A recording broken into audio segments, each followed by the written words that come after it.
Hello everyone and welcome to Talk to Me as a Layman. Today we're diving into the world of franchising. It's a concept that's more prevalent in your daily life than you might think. When you bite into a KFC chicken, sip a Starbucks coffee, or treat yourself to a Big Mac, you're experiencing franchising firsthand. But what does that really mean? What does it take to bring these globally renowned brands to your local corner? So what exactly is franchising? Let's break it down. In the simplest terms, franchising is a method for expanding a business and distributing goods and services. Picture this. A company, let's call them the franchisor, grants a license to a third party, known as the franchisee. This license allows the franchisee to conduct business under the franchisor's established brand and business model. The franchisee benefits from the franchisor's proven systems and brand recognition, reducing their risk compared to starting a business from scratch. On the other hand, the franchisor benefits by expanding their brand footprint and market share without having to manage the operations of each individual outlet. In essence, franchising is a symbiotic relationship where both parties stand to gain. The franchisor gets to spread their brand far and wide, while the franchisee gets a ready-made business model with a higher chance of success. Now that we understand the basics, let's talk about how one can get a franchise.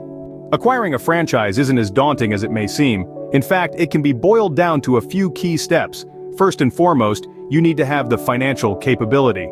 This includes the initial franchise fee, setup costs, and ongoing royalties. The exact amount varies depending on the franchise, but it's safe to say that you'll need a considerable sum. Next up, you'll need a solid business plan. This isn't just a formality, it's your opportunity to show the franchisor that you have a clear vision and strategy for making their brand successful in your territory. You'll need to detail your marketing plan, financial projections, and operational strategies. Once you've got these elements in place, it's time to apply. This typically involves filling out an application form and going through a selection process. If you're successful, you'll negotiate the terms and sign a franchise agreement. Once you've met these requirements, you'll enter into an agreement with the franchisor. The franchise agreement is a crucial component of franchising. It's like the rule book of the game, a legal document that outlines the rights and responsibilities of both the franchisor and the franchisee.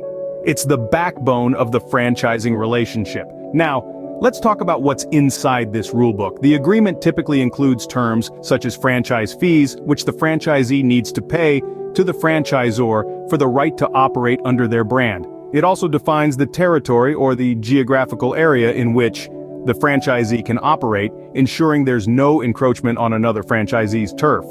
Another key term is the duration of the franchise. This is the period for which the franchisee has the right to operate under the franchisor's brand. It usually ranges from 5 to 20 years and can be renewed under certain conditions. And this agreement forms the basis of how both parties, the franchisor and the franchisee, earn. Profitability is, of course, a key concern in franchising. And why wouldn't it be? After all, both the franchisor and the franchisee are in it to make a profit. But how does this work? Let's break it down. For a franchisor, the earnings come primarily from two sources: the franchise fee and the ongoing royalties. The franchise fee is a one-time payment made by the franchisee to the franchisor for the right to operate under the franchisor's brand. This fee can vary widely, depending on the brand's reputation and the market potential. Then we have the ongoing royalties. These are regular payments made by the franchisee to the franchisor, usually calculated as a percentage of the franchise's gross sales. This is the franchisor's primary source of income, providing a steady cash flow and contributing significantly to the profitability of the franchisor. On the other side of the coin, the franchisee earns by operating the franchised business and making a profit from sales. The potential for profit is high given the established brand name, proven business model, and ongoing support from the franchisor. However, profitability is not guaranteed. It can be influenced by factors such as the franchisee's management skills, market conditions, and competition. So, as we've seen, franchising can be a profitable and rewarding way to do business. Thank you for joining us on Talk to Me as a Layman. Until next time.